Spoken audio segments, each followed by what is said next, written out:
Good afternoon and welcome to week 15 of our Lunchtime Live series. I'm Chandra Luckett, Chief Marketing Officer here at Chris 180, and we thank you for being a part of our conversation today. Today we're talking about the topic of coping with our emotions in difficult and uncertain times. As you all know, recently we have been plagued by two different pandemics, the COVID-19 pandemic and the racial unrest that has plagued our nation for centuries, but is now coming to the forefront with the deaths of many Black men and women in our community. But how do we press forward in these times while also maintaining a good grip on our emotions? Today's panelists will discuss that and provide tips for you to move forward. Please, of course, as you always do, send us your questions and comments in the chat section on Facebook, Instagram, or YouTube, and we'll be happy to answer those questions live. This week, our panelists include Tashara Jones, who is a multisystemic therapist at our Chris Counseling Center Gwinnett office, and friend of the show, Fanta High, who's director of our IOP recovery program called I Thrive. Ladies, take away conversation. Thank you, Sandra. Thank you. So Tashara and I actually haven't had a chance to meet formally besides just a few minutes ago. And so I guess we can start off by sharing a little bit more about what we do here at Chris 180. Sure. So again, I'm Tashara Jones. I'm a multi-systemic therapist. I work out of the Gwinnett County branch here in Georgia. Basically, my job involves being a court-appointed counselor. So, I work with youth who are at risk of being detained for any kind of juvenile delinquent behaviors. We pretty much work with the families. Overall, the multi-systemic means we work with all systems that deal with the youth. So whether it's school, probation, church, court, whoever we need to address or try to assist with, we do. We usually get involved and try to figure out how we can help everybody to come together to cultivate the success in the lack of reintroducing themselves to the detainment center. So pretty much what we do.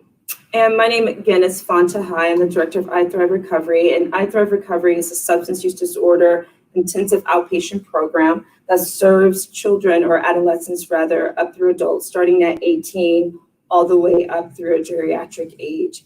And so an individual can be struggling with a substance use disorder or just challenges with it, in addition to having some other mental health challenges, and they would be appropriate for our program. Okay, yeah, I think it's important to say the age dynamic. So I work with youth from anywhere from 13 to 21 if they're still under the juvenile justice system. So. The last time I was here, we were talking about substance use, and I was meeting with Jessica Donaldson, who sat in that chair, and we were sharing what we're seeing with our clients around substance use in the pandemic and how people are coping. So we're here today again to talk about how people are coping and managing their emotions, whether it's feelings of frustrations or otherwise, around these two pandemics. Yeah. What are you seeing? Well, I am seeing a lot of issues around the pandemic and adjusting to it. There's lots of uncertainty around when I can come back out, when is it safe to, bring my kids back out, how's work gonna go, so basically just trying to get to the bottom of what's causing the frustration, so figuring out what exactly pinpointing the frustration with these people and kind of trying to figure out how to help them cope through it. That's usually my job on a day-to-day basis at this point. Yeah, me too. What I'm seeing with clients is, again, feelings of frustration, anger, sadness, helplessness, because no one knows when this pandemic with COVID-19 is going to end, right? Yeah. And then not everyone knows what are the right moves to make to keep themselves and their family safe. Exactly. And now we got school about to open up. Yeah. So I know in my community where we live and the neighboring communities, school systems have tried to do surveys with families to see what people are comfortable with, whether it's coming back to school and then being opened up for person-to-person interaction, or there's just a virtual platform or hybrid, and who knows what the right answer is. What are you hearing from parents around those decisions? I am getting mixed emotions. I have some parents who are really concerned because the numbers keep increasing and people are still going out, and the restrictions are getting looser and looser. So I have some families who are extremely concerned around how that works. I myself, I'm also concerned because, we are given this freedom to go out and the states and the cities are opening back up, but the numbers are rising too, and we're kind of trying to figure it out. So I have lots of parents who are struggling with trying to decide whether it's safe to go out. I have other parents who are reluctantly having to go out because of their work and the job market opening back up, but still having let's say the camps closed down or things for the youth to do during the summertime closed down. So trying to balance that, being at home and then not being at home with the kids who usually have activities through the summer that they can't participate in. So it's just a lot of mixed emotions as it relates to, is it safe to go out? How do I go out? How do I incorporate my children when I go out? Just really, what is school going to look like in the summer? I have lots of families who are not comfortable sending their kids back to school in that big setting with all those people. And I have some who reluctantly want to send their children back because of their work schedules and the inability to kind of be in both places at one time. So really trying to figure out how to navigate around this with them has been the biggest challenge, because I also have some concerns around, how this is going to work and what is the second step. And then another thing that's come up is, the winter months are coming, the flu season is coming. So being able to identify between, the COVID-19 and just the normal typical flu, and parents having fears around that. So really trying to ease that anxiety. There's lots of frustration and anxiety around that. It's not really something that I'm able to help them with per se because of the confusion around it, but just really trying to make sure that they have some good direction as far as what if. So if they do have to go back to school, what's that going to look like? If they are at home, what's that going to look like? And trying to plan around the what ifs. Yeah. Right. These are all very personal choices. Mm-hmm. And I know a number of my clients are certainly wanting to prioritize their health and their kids' health with COVID-19. Mm-hmm. But we also know that everyone has different learning styles, Mm-hmm. right? So a lot of kids don't learn really well with a virtual platform. Exactly. And then what if this is a child that has a learning disability or some other type of challenge? The virtual platform may not be ideal. Yes. And then not every parent has the privilege to be able to work a hybrid schedule of on one day, off one day, Exactly. back in school one day, virtual one day, or every other week, however the school system decides to do it. So these are really complicated decisions, and it brings up a whole lot of frustrations and a host of a mixture of emotions. Yeah, let me tell you some frustrations I'm experiencing around that whole idea of if my child is home, parents not having the education to teach their kids. Yes. So a lot of parents I'm dealing with, they're undereducated, or they don't have the education. They went to school 20 years ago, so the new method of teaching math is completely different. So the frustration around trying to learn something to teach their children, and then their children getting frustrated because the math teacher doesn't have this difficulty. So it's just a whole lot of, I think, additional training that needs to come with this if it is going to happen. So we have that whole social emotional piece that kids are missing, that dynamic when they can't engage their peers. And then we too, as adults, parents, and I'm a parent as well, we're missing out on that social emotional connection piece too, as we're limited with our connection. And then we have the whole unrest that we're seeing with the other pandemic, with injustices against Black and brown people that are happening in society. That adds to that. But we have a question before we go further. What's that question, Chandra? So this one is around the schooling and camps in summertime. It says, I'm stressed between my husband and I's work schedule. I can't do another summer school or virtual camp. And now I'm worried my kids are going to be bored, and I'm worried about next school year. And now the kids are wondering if they'll ever see their friends again. What can I do to calm their fears and deal with my own? Yeah, that's a heavy one. Typically, having a conversation with the youth is a very important step first, kind of helping them understand and bringing them on board with the pandemic, and kind of trying to smooth things over by making it clear of, what we want for you guys. We expect you guys to be able to go back. So we want you to have this social outlet. However, this is what's going on now, and kind of really keeping the kid abreast as you move through the process. I think that's a really good thing too, because we are all experiencing a change. So it's not like mom is keeping the youth from school because I don't want you to go. So it's a thing where you don't want the parent, you don't want to get frustrated trying to figure out how to answer the questions, but you also don't want the youth to be frustrated around the answers to the questions. So kind of just letting them know. I think the good step is informing the youth of what's going on, kind of really making it clear. And for the smaller kids who may not understand that, being able to say, let me figure out some inside things, let me see how my backyard looks or my patio. Let me create a space for you where we can kind of, have this time. And maybe as it gets more safe, introduce maybe one or two friends to come over and interact, some safe friends. I think that just trying to promote that social interaction as much as you can is a best step, but really keeping the child abreast in a form if they can understand is a really good step too. I believe in that very much, Teacher Shara. So I believe in transparency Mm-hmm. and making sure there's strong family communication. Mm-hmm. Having age-appropriate communication too is important. And it's okay for you as a parent to say, I don't know. Mhm. You don't have to have all the answers Mhm. as parents, Yes. but then allow your child to see that you'll follow up, that you'll investigate, that you'll come up with appropriate solutions as much as possible. So that could look like social distance play dates. Mhm. You can do that outside, in your yard, on the porch, in the park. So there's some level of engagement, because I think so many of us are experiencing Zoom fatigue Yeah. or messenger fatigue or whatever Yeah. you're using in terms of that platform. We have another question. Yes, this one comes from Instagram, and the user asks, how do you recommend nonprofits and other organizations shift to truly serve families where they are during this stressful time?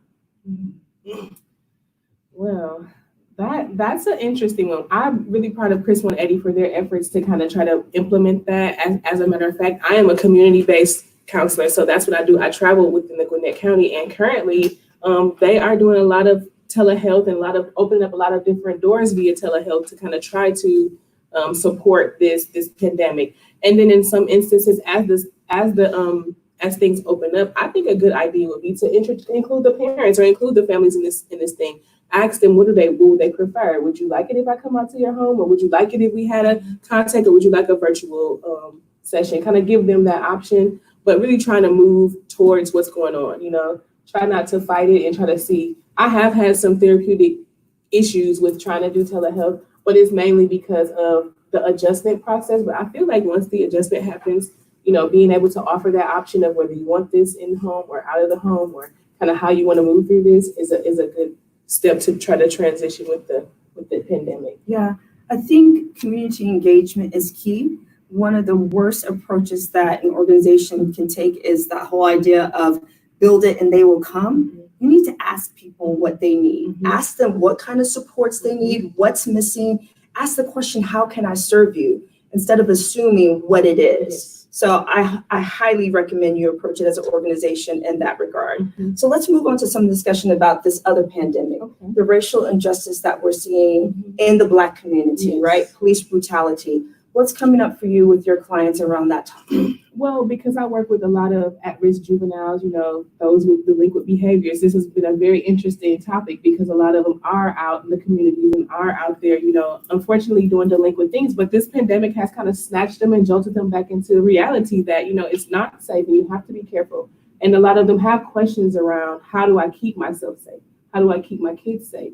But also participate in this movement, because it's important for my children to know, whether they're white or Black or Hispanic or whoever the families I'm getting are feeling like, it's important for my children to know, what's going on and to be a part of this necessary change, but really not sure how to do it while keeping them safe. So that's been the biggest issue around it, is how to do it and keep them safe. And a lot of my families have had some great ideas. They have, from sitting their children down and talking to them, asking them if they want to participate in these protests, or asking them how they want to participate. I've had some families actually take their kids in the garage with art equipment and make signs and what they wanted to say, and have them actually go out and participate in peaceful protests. So it's been a really interesting journey to kind of watch how the families are trying to deal with this, but also incorporate the youth, because they're our future. So I think that's been the biggest thing for me, is watching the family try to incorporate the youth and make sure that they are a part of this change, and they're the foundation for it as well. They're holding it up and making sure that they understand the importance of moving forward with a peaceful understanding and, a non-biased eye. Yeah. So for me, with my clients, I'm seeing largely a number of my clients, number of them who are Black, also individuals from the queer community. I'm seeing a lot of sadness. I'm seeing a lot of anger for those individuals that are allies to Black people. And again, that feeling of helplessness is coming up too. And it's adding to this whole mixture of emotions, this mixture of emotions that people are already experiencing under COVID-19 and that pandemic. I think one of the most important things that any of us can do is seek out education. So for me, I struggle, and I just, in full transparency, as we talked about, what is it that white allies can do, people majority culture? I feel really hard pressed to answer that question. But then as I sat here, I think it's important that I say this. that it's important that you're just not a racist, but that you're an anti-racist. So I need to see you doing some education, right? That's really important. If you say that you're our ally, it takes more than a hashtag, it takes more than you just waving a sign. Know fully what that work looks like, or else you're going to do harm. So please be reading anti-racism literature, and share that information with your family, share that information with your friends, and follow personal convictions. That's strongly important. And also, just for us Black and brown people and people who are marginalized groups, self-care. Self-care. I think it was Sister Lord that said that's one of the greatest acts of political warfare. And she was an activist from back in the day.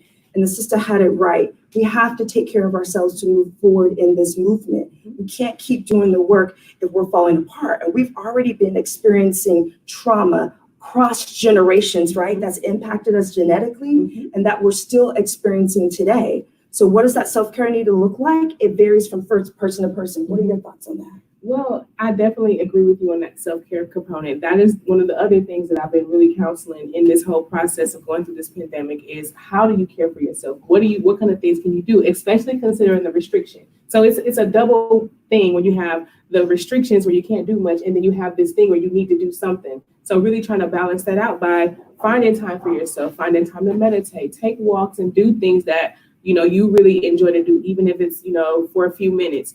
Really trying to find a time to have discussions with your family. If it's around, the racial injustice and there's a lot of tension around it, have an open family discussion about it. Open the floor for questions, open the floor for, suggestions and direction. Kind of just really keep it light and as you can as far as in the household. That way it can be an open topic discussion. It can be something that we can just really talk about and really come to some understanding instead of it being this, because a lot of families don't want to talk about it, especially those who are not minorities. They don't feel comfortable talking about it. But this is a topic that needs to be discussed, and it needs to be discussed with a non-biased eye. Like you said, get informed, find some information about what's going on before you speak on it, but definitely have those healthy conversations and speak from a truthful place of understanding. And I like what you said about non-racist, be anti-racist when you speak. When you go and devise these plans, let it be anti-racist, foundation of an anti-racist. You can't get that resolution if you don't have that foundation. That's right. We have another question. What is that? Yeah, so this one is talking about the recent acts of racial injustice, and it says, I'm angry. So many Black men and women are dying every day. The world is just starting to pay attention and listen. But I'm exhausted and drained every day by the conversations on social media and TV. How can I find peace during this time? I think it's really important because, again, this is not new.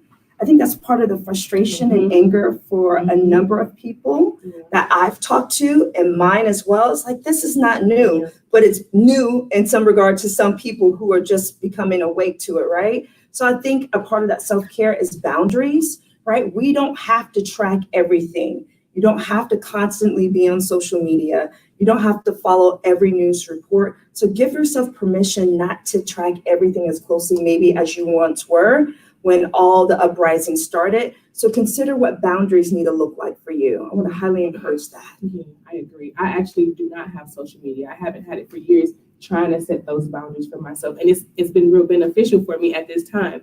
I can remember a time where I was obsessed with looking at the news on my phone and trying to figure out what's going on from moment to moment with this pandemic. But as it started to, become confusing and overwhelming for me, I had to detach myself and, maybe look once a day. And I encourage the same thing, create those boundaries. You don't have to overwhelm yourself with things that are on the social media, and that's across the board. It can be from anything, from any kind of overwhelming stimulation, kind of just really, really regulating that and kind of trying to create those boundaries, like you said. I think that's a good idea. I know one of the things that you and Chandra talked about are ways people can move forward. How can you hold people accountable? What are some thoughts you have around that?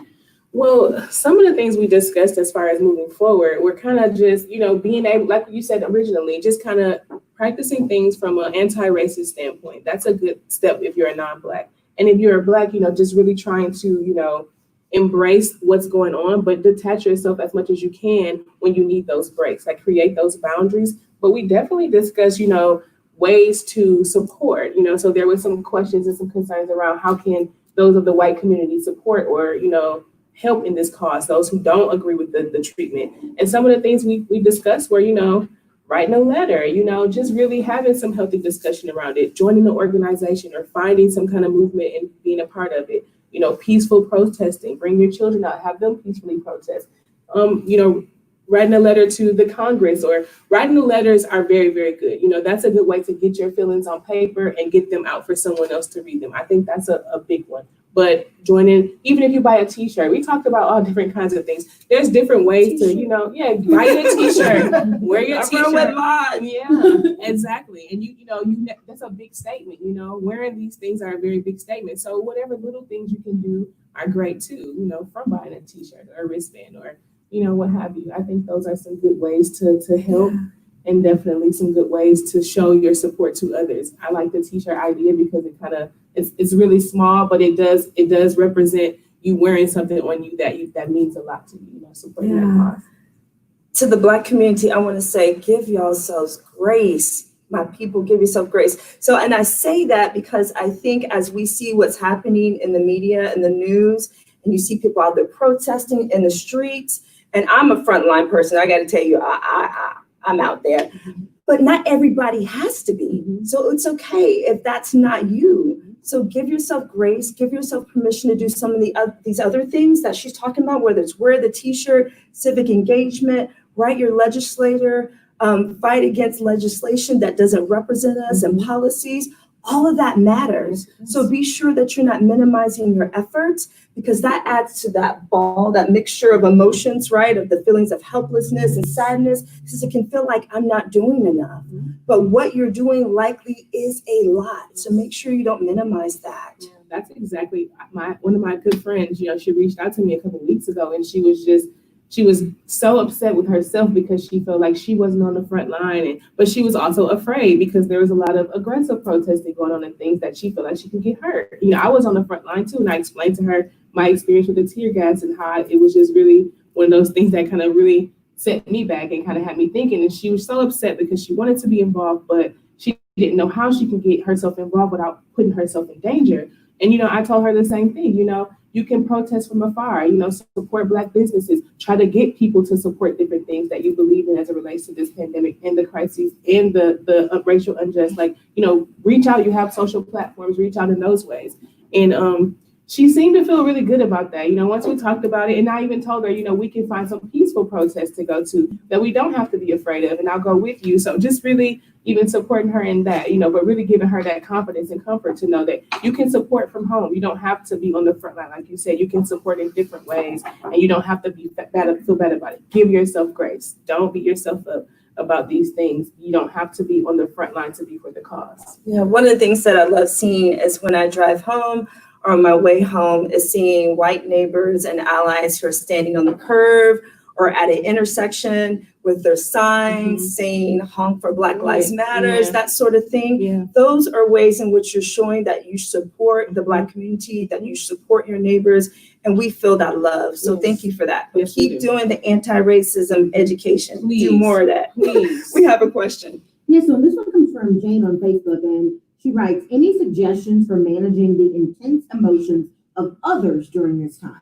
Some people in my network respond very strongly to me as I try to engage in anti-racism, although I believe I'm not acting antagonistically or disrespectfully. I have a strong thought and opinion on that. Do you want to go with No, please go ahead. You don't have to manage their emotions. Those are their emotions. Please. Let them manage that. So your work is protecting self, that's a self-care, and setting some boundaries. So free yourself from feeling the need to manage their emotions. That's not your work, that's not your responsibility. You just set the boundary. I couldn't have said it better. That's exactly right. Don't worry about their feelings around it, especially if you're trying to do something positive and for a cause. People are gonna feel that way. People are gonna have indifferent feelings. You just go with it. Go with what feels right for you. Try not to offend anyone if you can't help it. But hey, if it does, it is what it is. If you're about something positive and good. I think that some people have come into this work with some naivete and not really counting the cost. And I think some people are just now experiencing the cost. I'm thinking about, again, white allies and friends. And so as you do experience that, just know that the losses that your Black friends have experienced, the trauma, the pain we've gone through, has been so much greater. Mhm. So consider that as you continue to support us in the work that you're doing, and just know we're grateful and Very thank you for the love. And we know it's hard, but keep pressing forward. We have another question. So this one says, how do you know when your mental health is at risk during this time? When does the anger and sadness turn into something I need to address in therapy? I think that the anger and sadness itself should be enough. You know, if you're starting to feel angry and sad about something, it's going to lead to some other things. So just going on ahead and addressing that anger and sadness right away. Don't wait for it to turn into something else, because those things are usually what build into something else. So my suggestion is if you're feeling angry or sad, please address it. You know, look it right on, figure out what's creating this anger or this sadness, and kind of try to break it down and figure out how to work through it. You know, get some support if you need some. Call on a friend or a family if you're feeling angry or sad and you need to vent. Definitely use your supports and your resources around those feelings. You know, don't wait for those to fester into something worse. That's my suggestion. Yeah, I'm with that. Mhm. I'm with that. I wholeheartedly agree. I'm just really grateful as we get ready to wrap up that we can have this conversation, that more families are having this conversation, that our country is having this conversation. And I really want to encourage everyone, no matter where they're at within their own departments and organizations, to look within. So start with yourself, but look at practices of where you work in your local area, whatever group you're a part of in the organization or with outside the organization in the community, whatever religious group that you're within. Make sure that practices are equitable. Take a hard look at yourself. It's easy to think because maybe you're part of a group that's already doing really good work, that there's not a whole lot more for you to do. But if you listen to the people that are working with you, chances are they'll say, yes, there's some improvements that can be made. So be willing to listen, be willing to hear them out, have those hard conversations. Don't think that what you have planned is enough. Have those side conversations. Meet with that group that's reaching out to you that has some additional feedback and things to say. So change can come that you otherwise are blinded to. Yes, I agree. Continue to move toward change and understanding. I think that's the biggest message here. Is you guys continue to move. Let's continue to move forward with trying to gain some knowledge of what's going on, as opposed to just assuming or assuming not. I think that that's the best goal. Well, thank you both so much for being a part of today's conversation. We really appreciate the dialogue that each of you have shared, and we hope that you will share these videos on our social media platforms with your network, because as we all know, in order to learn and move forward, we have to support each other. If you're facing a mental health crisis and you really want to talk to someone about those feelings that you're going through, Chris 180 is here to support you. As you know, we have panelists here from our DeKalb office and our Gwinnett office, and we also have offices in Fulton County and other satellite locations. You can go to chris180.org to find a location near you, and we'd be happy to talk to you via telehealth or in person when the situation allows. Please feel free to reach out to us and let us know what other topics you want to hear from us in this time period. You know, what can we do best to serve you, our community, during this time? We appreciate you all joining us, and I appreciate Tashara and Fanta for being here today. Thank you all so much, and we'll see you next week.